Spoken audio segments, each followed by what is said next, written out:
안녕하세요. 캘리그라피 작가 나빗입니다.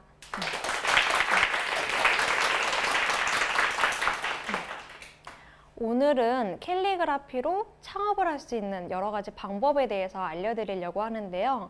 꼭 캘리그라피 뿐만이 아니라 여러분들이 가지고 있는 취미 같은 것들도 적용을 가능하니까요. 좀 재미있게 들어봐 주셨으면 좋겠습니다. 우선은 캘리그라피가 무엇인지에 대해서부터 한번 이야기를 나눠보도록 할게요. 캘리그라피는 아름다움을 의미하는 칼로스와 서체의 글쓰기를 의미하는 그라페의 합성어예요. 그래서 아름다운 서체 또는 아름다운 서체를 고안해 글씨를 쓰는 예술이라고 이야기를 하는데요. 국립국어원의 신어정리집에서는 글씨를 아름답게 쓰는 기술이라고 이야기도 합니다. 그런데 영문, 즉 서양의 캘리그라피와 동양의 캘리그라피는 약간 의미하는 바가 조금 달라요. 영문의 캘리그라피, 즉 서양 캘리그라피 같은 경우에는 글씨에 이렇게 장식적인 요소들을 굉장히 강조를 해요. 그래서 뭔가 글씨 주변에 이렇게 꾸미는 그런 레터링 작업들이 굉장히 많고요. 서양의 캘리그라피의 전통 도구라고 한다면 그 깃털의 끝을 이렇게 사선으로 잘라서 거기에 잉크에 찍어 쓰는 게 시초였어요. 그래서 이제 이것들이 이제 산업화가 되기 시작하면서 이런 것들이 금속이 다양하게 대량 생산이 가능해지면서 이런 딥펜, 그래서 이런 딥펜들을 잉크에 찍어 쓰는 걸로 변형이 되어 왔다가 현대에서는 이렇게 잉크가 장착된 그런 만년필을 좀 많이 쓰는 편이에요. 그래서 이런 전통의 서양의 캘리그라피 도구를 가지고 이렇게 한글로도 표현을 할 수 있고요. 일반 펜으로 쓰는 것과는 좀 다르게 약간의 굵기 차이까지 같이 표현을 할 수 있고, 사실은 이런 펜촉의 종류는 굉장히 많기 때문에 아예 굵게 나오는 것도 있고 이렇게 넓적하게 사각의 립으로 나오는 것들도 있고 좀 다양하게 있는 편이에요. 근데 그에 반해서 동양의 캘리그라피는 그 서예 도구가 전통 도구입니다. 그래서 화선지에 먹과 서예 붓으로 쓰는 것이 캘리그라피의 시초라고 보실 수 있고요. 그런 것들이 조금 현대에 와서는 쓰기 편하게 나온 게 잉크가 장착된 이제 작은 붓펜 정도로 보실 수 있어요. 근데 약간 서예랑은 좀 다른 게 도구는 같기는 한데요. 서예라는 거는 이제 어느 정도 정해진 서법에 딱 맞게 쓰는 거를 굉장히 중요시하고 개인적인 수양의 목적이 커요. 근데 이제 캘리그라피라는 거는 그런 서법을 깨서 내가 조금 더 개성 있게, 조금 더 튀게 이렇게 쓰는 글씨들을 이야기를 합니다.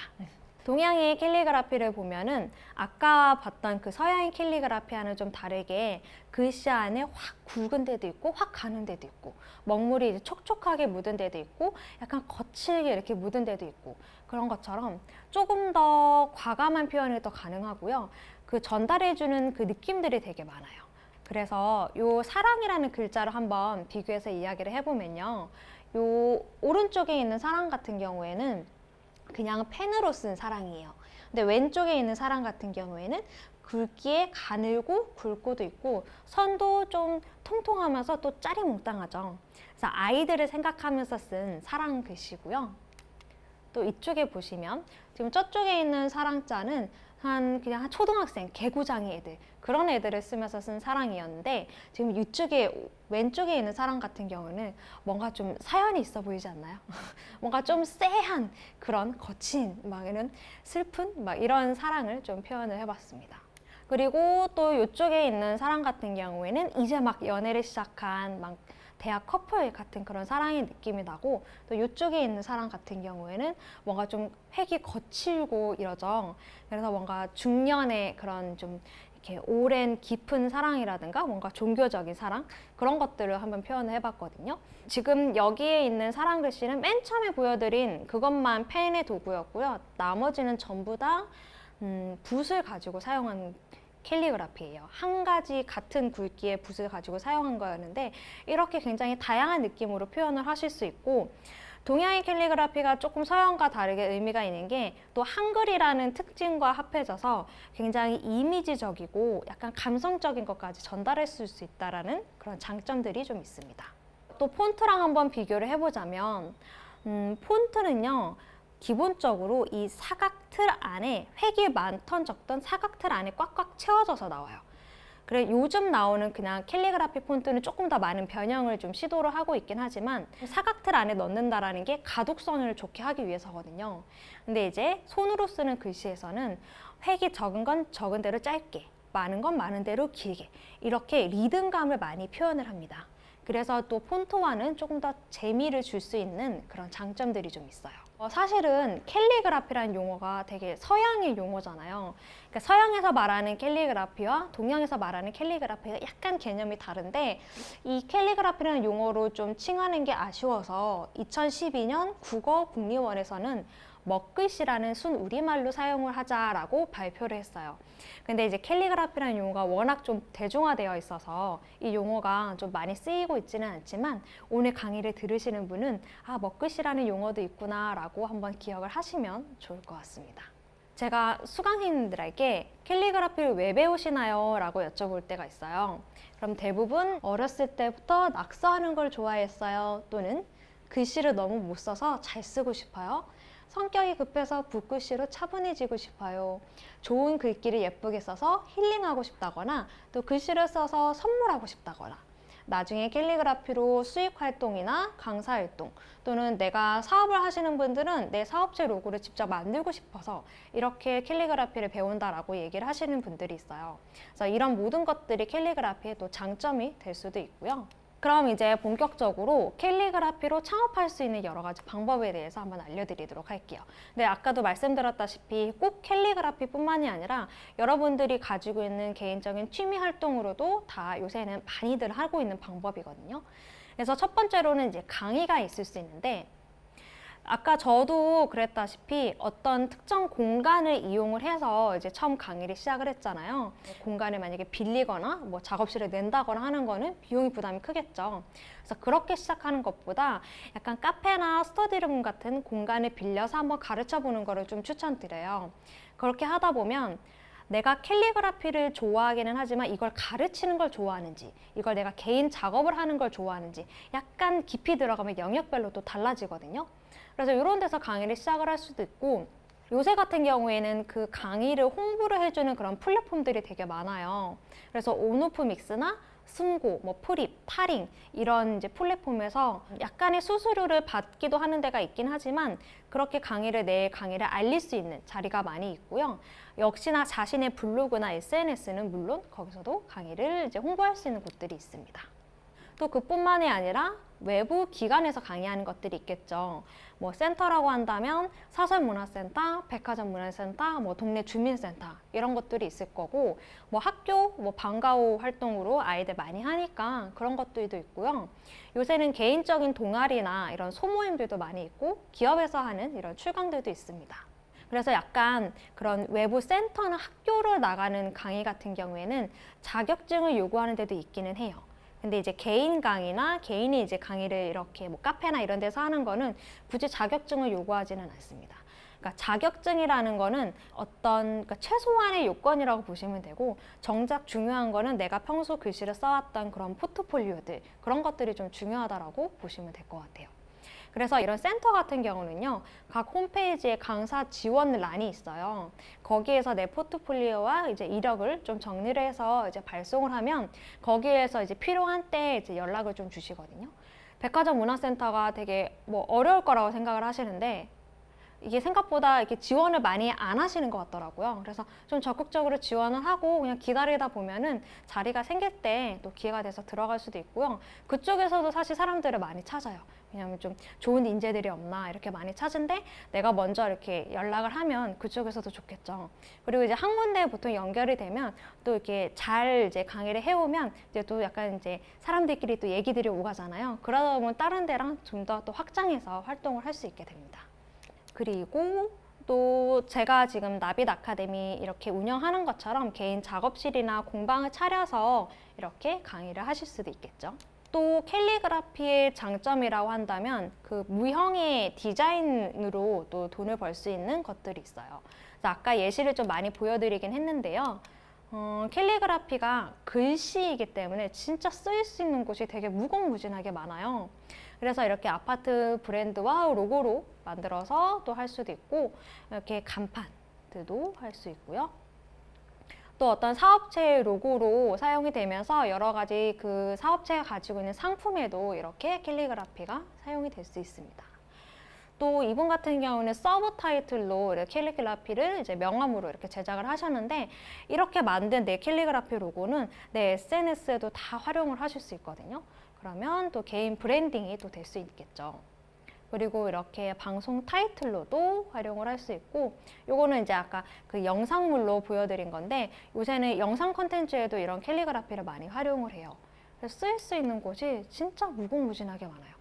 이거 같은 경우는 이제 책이죠. 제가 쓴 책의 책 제목을 당연히 제가 써야겠죠? 제가 쓴 거고, 여러분들 서점에 가셔서 특히 약간 소설이나 시 있는 그런 코너에 가시면은 진짜 재미있는 글씨들이 되게 많아요. 특히 감성적인 메시지를 전하는 책이다 보니까요, 감성적인 이미지를 글씨에 담아서 이렇게 표현된 것들이 많거든요. 한번 서점 갈 일 있으시면 책 제목만 쭈르륵 훑어봐도 좀 재미있는 공부가 되실 거예요. 또 이런 거는 이제 포스터나 어떤 이제 팜플렛 같은 곳에도 활용을 할 수 있습니다. 이거 같은 경우에는 제가 나빗 아카데미에서 매년 이제 수강생들하고 함께 전시를 하거든요. 그때 수강생님 도록에 사용했던 이런 캘리그라피고요. 그러면 과연 이런 상업 디자인은 어디서 의뢰를 받나? 이게 제가 사실 저 처음 할 때 되게 궁금했던 부분이었거든요. 대부분은 자신의 블로그나 역시 SNS에 평소에 해왔던 그런 포트폴리오를 계속 선보이다 보면 사람들이 좀 연락이 이렇게 오더라고요. 저 같은 경우는 이런 방법으로 대부분의 상업 디자인들을 작업을 하게 됐고요. 그뿐만이 아니라 요새는 재능마켓 사이트라고 해서 크몽이라는 사이트에서 본인의 캘리그라피를 조금 저렴한 금액부터 또 비싼 금액까지 다양하게 판매를 하는 경우도 많고, 디자이너 플랫폼 같은 곳들도 있어요. 이런 곳에서도 자신의 글씨를 조금 선보이면서 수익화할 수 있는 방법들이 있습니다. 또 다른 방법은 이렇게 상품으로 만드는 거죠. 그래서 아까도 제가 보여드렸다시피 이런 부채나 캘리그라피 양초, 또 이런 건 석고방향제거든요. 석고방향제에도 글씨를 쓸 수 있고, 이게 수제 도장이나 이런 것들을 만들 수 있고요. 앞에서 지금 보여드렸던 거는 각 한 상품에 직접 쓴 것들이에요. 근데 지금 보여드리는 것들은 이제 프린트를 한, 그러니까 인쇄물 작업들이거든요. 그래서 이런 머그컵이나 손거울, 또 이런 파우치, 또 이쪽에 보이는 거는 책갈피예요. 자석으로 된 책갈피인데, 이런 여러 가지 곳에 캘리그라피를 활용을 하실 수 있어요. 그래서 앞에 보여드렸던 것은 완전히 이제 수작업인 거고, 뒤에 보여드렸던 것은 대량 생산이 가능한, 한번 작업해 놓으면 대량 생산이 가능한 방식인데요. 만약에 내가 그린 그림이나 뭐 내가 쓴 글씨로 뭔가 창업이나 이런 걸 하고 싶다고 했을 때 많은 제품을 미리 이제 준비를 해놓고 팔게 되면은 좀 재고나 이런 여러 가지 부담이 있을 수 있어요. 그래서 만약에 처음 하시는 분들이 부담 없이 내가 해보고 싶다 하시면은 하나만 제작을 해보는 거예요.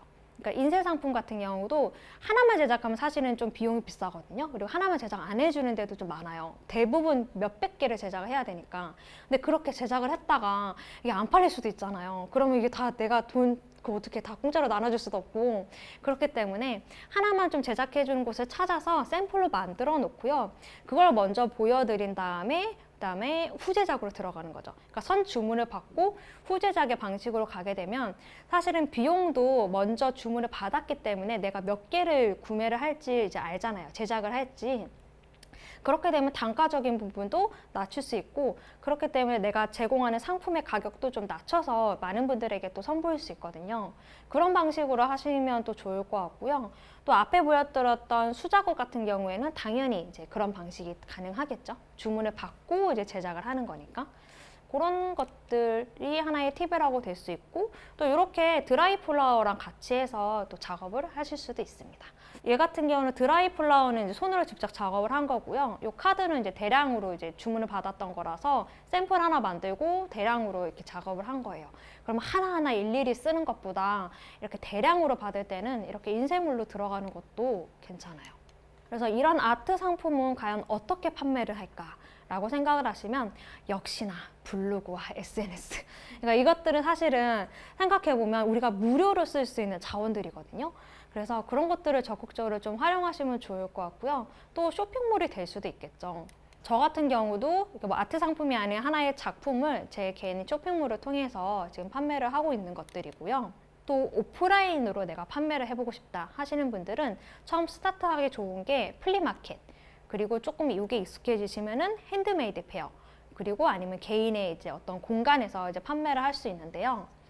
플리마켓이 뭐냐면 요새는 약간 각 지역마다 이렇게 활성화된 마켓들이 있어요. 약간 바자회 이런 거랑은 좀 개념이 다르고요. 이런 플리마켓에 본인의 이제 수공예 작품들이나 또 그림들을 그리시는 분들이 오셔서 자기만의 그 독특한 그런 아이덴티티가 담긴 작품들을 이렇게 판매를 해요.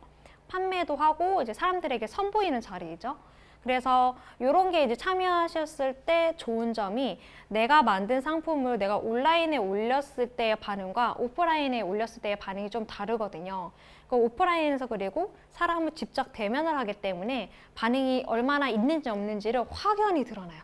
어느 부스는 사람이 굉장히 많고요. 어디는 사람이 되게 적고 막 이러거든요. 그래서 그런 것들을 좀 시험적으로 보고 싶다 하시는 분들은 이런 플리마켓을 좀 참가하셔도 좋고요. 네이버 카페 문화상점이라는 곳이 있어요. 거기에 이제 대부분 플리마켓 정보들이 좀 올라옵니다. 그거 외에 조금 유명한 플리마켓 같은 경우는 각 사이트를 좀 참고하시는 게 좋아요. 근데 플리마켓에 참여할 때 조금 주의하실 거는요.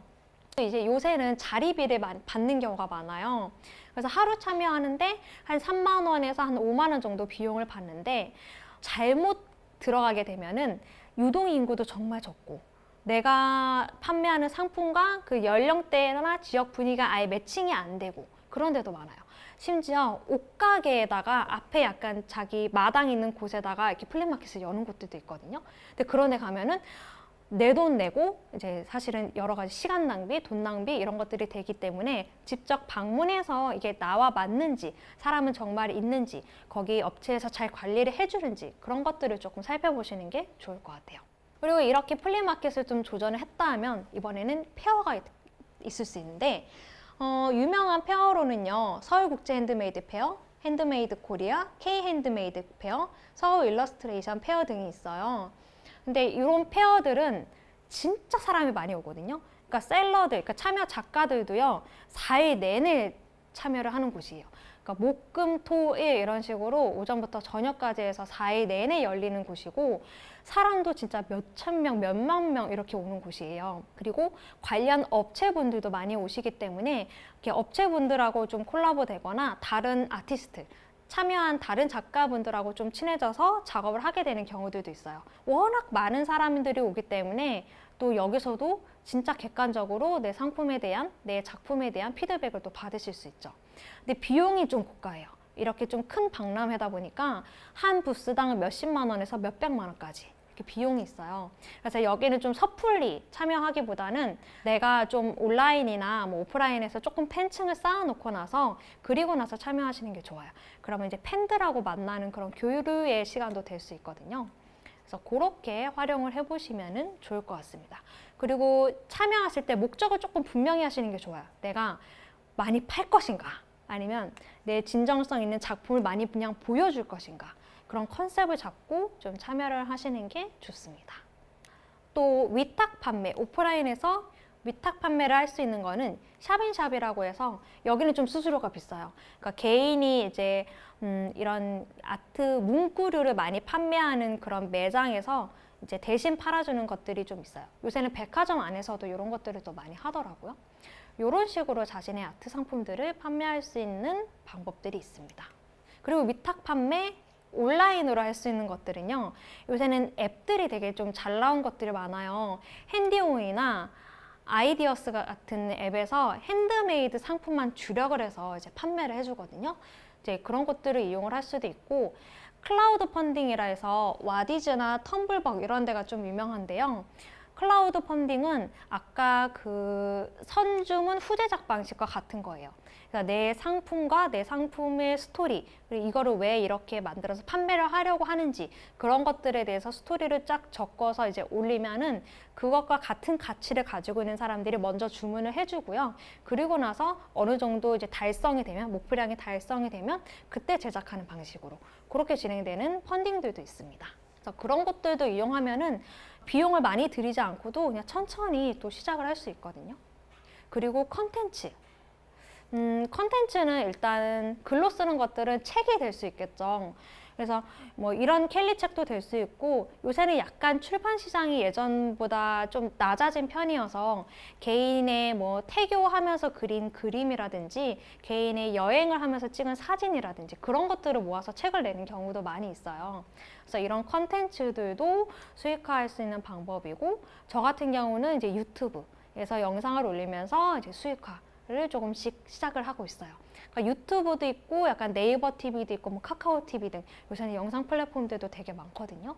그래서 본인이 만약에 취미가 있다면 그거를 하는 작업 과정을 조금 계획을 잡아서 올리는 것만으로도 또 이렇게 다양하게 활용을 하실 수 있습니다. 그리고 요거 같은 경우는 이제 제 글씨는 아닌데 우리 카카오 이모티콘 있죠. 요새 또 이모티콘이 대세예요. 그렇게 또 사람들이 많이 하시는데요. 이런 식으로 켈리 이모티콘도 활용을 하실 수 있어요. 요거 좀 신기하지 않나요? 이게 실제로 다 쓴 몽땅 연필에다가 작업을 한 거예요. 실제 몽땅 연필이에요. 그러니까 굉장히 확대해서 지금 보여드린 건데요. 이게 안 팔릴 것 같은데요. 해외에서는 꽤나 그래도 팔리고 있다고 합니다. 그래서 쇼핑몰에서 해외 작가님이 만드신 건데 이렇게 막 6달러에 판매되기도 하고 뭐 리미티드 에디션 같은 경우는 뭐 160달러 이렇게 판매되기도 하고 뭐 이런 거와 관련된 그 책들이 아마존에서도 또 엄청 많이 판매되고 유튜브 영상으로도 많이 이제 보신다고 하더라고요. 우리나라에서도 그래서 이렇게 약간 몽땅 연필로 연필 작업하시는 분들도 있는 것 같아요. 그리고 이것도 이제 해외 사례인데 약간 할머니, 아주머니 약간 애매하신데 이분이 가정 형편이 사실은 좀 어려워서 낙후된 지역으로 이사를 가셨어요. 근데 거기에서 이제 좀 외롭고 하니까 또 소일거리로 할 수 있는 게 없을까 해서 퀼트를 시작을 했는데 그렇게 시작한 퀼트가 막 이불을 하나 통째로 다 만들 정도로 굉장히 이제 많이 작업을 하셨던 분인데 근데 어머님이 그렇게 하는 모습을 이제 자식분들이 이제 보시고 나서 요거를 한번 도안이랑 원단 그 DIY 그 패키지 같은 걸 만들어서 판매를 하면 어떨까 이렇게 하셨어요. 그래서 어머님이 유튜브에서 약간 그 아주머님 특유의 그런 재치 있는 그런 그런 단어나 그런 것들을 쓰면서 재미있게 그 만드는 방법에 대해서 안내를 해주고 도안을 판매를 했는데 이게 사업이 굉장히 커져서요. 사실은 되게 낙후된 지역이었는데 엄청나게 활성화된 그런 지역 자체가 아예 활성화된 식으로 바뀌어 버렸다고 합니다. 내가 좋아하는 일로도 요새는 많은 부분들이 인정이 되고 가치가 되고 또 수익화할 수 있는 방법들이 많이 있는 것 같아요. 근데 이게 만약에 돈을 보고서 이제 만약에 들어가게 되면 사실은 금방 지칠 수 있어요. 근데 내가 좋아하는 작업이면 그걸 해나가는 과정이 결국 나한테 좋은 거잖아요. 그렇기 때문에 조금 더 지치지 않고 즐겁게 해나갈 수 있는 것 같습니다.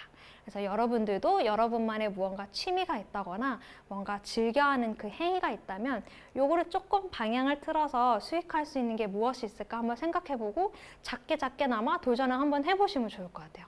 혹시 알아요? 그게 뭐 또 대박이 날지? 그래서 오늘은 제가 캘리그라피로 또 여러 가지 가지고 있는 취미로 한번 창업할 수 있는 방법들에 대해서 한번 소개를 해봤습니다. 오늘 강연은 여기까지입니다. 네, 감사합니다.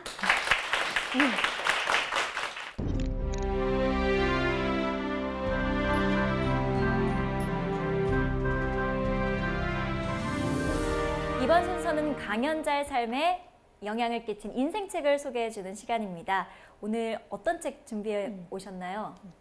오늘 제가 준비한 책은요. 독서 천재가 된 홍대리라는 책을 준비를 했습니다. 표지만 봤을 때 굉장히 그 캘리그라피를 하시는 분이라 그런지 몰라도 색감이 남다른데 책이 왜 작가님의 인생책이 됐나요? 이거는 아까 제가 강연 때 소개해드렸던 것처럼 제가 중환자실 간호사로 있을 때 그 친구를 기다리다가 우연히 들린 서점에서 보게 된 그 책이 바로 이 책이에요. 이 책이 일단은 저의 인생의 약간 터닝 포인트가 되어준 책이기도 하고 이후에 또 좋은 책들도 많이 있었지만 약간 처음 시작한 첫 점과 같은 그런 책이어서 한번 소개를 해드리고 싶었습니다. 책이 어떤 내용인지 간략하게 설명해 주실 수 있을까요? 지금 책의 저자분이 두 분이세요. 이지성 작가님하고 정혜일 작가님 이렇게 계신데 이지성 작가님은 이제 워낙에 유명하신 베스트셀러 작가님이시고요. 이 작가님이 그 정혜일 작가님을 실제로 멘토링을 해주면서 그 정혜일 작가님의 삶의 변화를 이야기식으로 좀 풀어낸 책이거든요. 그래서 그래서 정혜희 작가님은 이제 워낙 되게 많이 가난도 하셨었고 아토피가 굉장히 심했었는데 그 약을 이제 스테로이드를 쓰는데 그 스테로이드 약의 부작용이 너무 심했어가지고 몸도 굉장히 힘드신 상태였어요. 근데 책을 읽으면서 다른 사람들을 돕는 기부 활동도 하게 되고 또 6개월 만에 이렇게 영어 공부를 해서 영어 강사가 되면서 영라한이라는 영어 학원도 운영하시고 또 독서나 시간 또 여러 가지 멘토링을 하고 계시는 이제 분이시거든요. 그래서 실제로 책을 통해서 삶이 이렇게 변화된 그런 사람의 사례도 조금 더 생생하게 들으실 수 있고요. 또 그냥 사색하는 책이 아니라 내 삶을 변화시켜 나가는 그런 중요한 팁들도 같이 담겨 있는 책이어서 여러분들도 꼭 한번 보시면 좋을 것 같습니다. 그러면 그 많은 팁들 중에 혹시 여기 계신 여러분들이랑 함께 공유하면 좋을 내용이 있으면 살짝 읽어봐 주실 수 있을까요? 네. 책에서 이제 이렇게 얘기해요. 자신만의 독서법이 있으신가요? 라고 이제 질문을 했었을 때 목적 있는 독서를 강조한다라고 이야기합니다. 그래서 한번 읽어봐 드릴게요. 아무리 책을 많이 읽어도 읽는 것만으로 끝난다면 의미가 없죠. 독서를 통해 사고력을 키우고 자신의 삶에 적용을 해서 변화를 이끌어내야 진짜 독서라고 생각해요. 라는 이 문구가 전달을 해드리고 싶었어요. 책을 어떻게 보면 요약적으로 잘 전달하는 내용이 아니었을까 싶습니다. 다음은 청산유수 공식 방명록 시간입니다. 우리 청춘들에게 한마디 부탁드립니다. 오늘 강연을 들으시고요. 혹시라도 뭔가 이뤄내고 싶은 것들이 생각나셨다면 그것들을 놓치지 마시고 꼭 이뤄보셨으면 좋을 것 같아요. 자기가 원하는 삶을 선택하셔도 괜찮다라는 말씀을 드리면서 마무리를 하고 싶습니다. 오늘 작가님의 강연을 통해서 조금 메말라 있던 마음이 촉촉히 적셔지지 않았나 싶습니다. 감성 강연으로 수고해주신 정혜선 작가님께 다시 한번 감사드리며 오늘 강연은 여기서 마치겠습니다. 멈춰있던 마음과 생각이 흐르는 시간 청산유수. 다음 시간에도 멋진 강연으로 찾아뵙겠습니다. 고맙습니다.